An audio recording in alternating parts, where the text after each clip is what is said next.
Well, creating chaos while doing nothing to lower prices at the grocery store. That's how the National Cattlemen's Beef Association is actually describing President Trump's plan to import beef from Argentina. The group has represented America's cattle producers for more than a century and is the largest association of cattle producers in the country.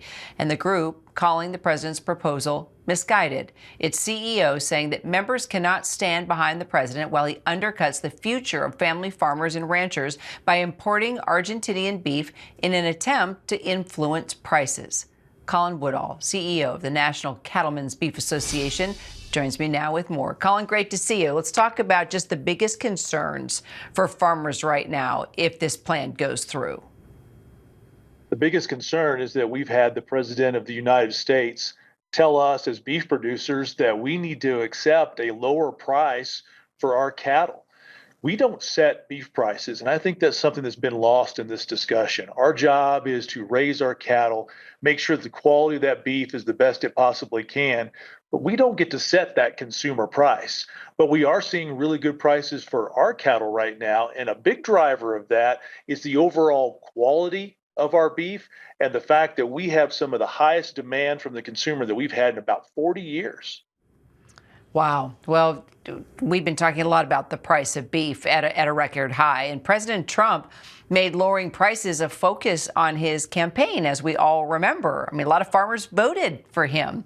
So how long until we see those lower prices, you think? And is this plan the way to do it?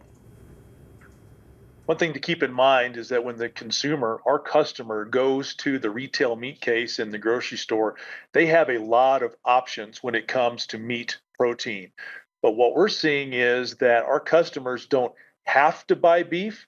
They want to buy beef. And they want to buy beef because the quality of our products, the best it's been in the history of our industry. We're grading prime quality beef, choice quality beef at a level that we've never seen before, even going back to the president's first term. So the consumer's rewarding us by saying, you're giving me a great eating experience and I'm going to continue to choose you.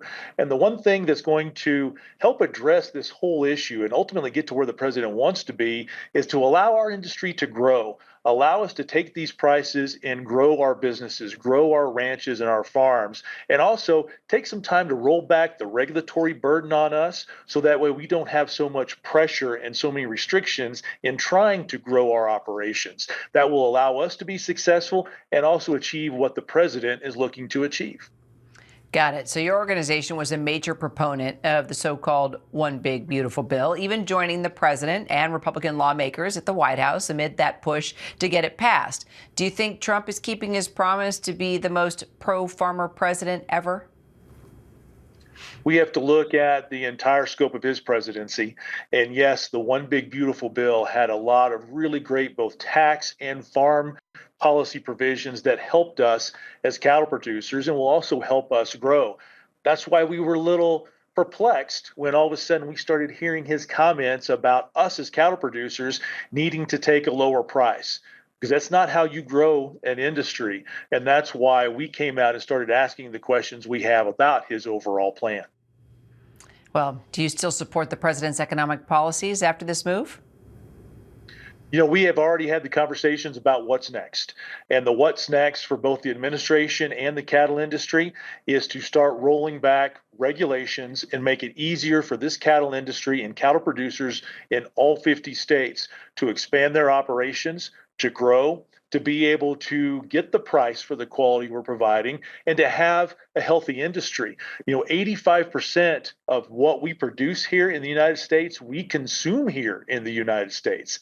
That remaining 15%, we actually export to other customers around the globe. And we need to make sure that we can continue to capitalize on this good price while providing a high quality product to our customers, the consumer, and then growing our operations. And that's the conversation we're having with the administration right now. One more question, Colin, if you don't mind, because I've been asking other cattle ranchers about this.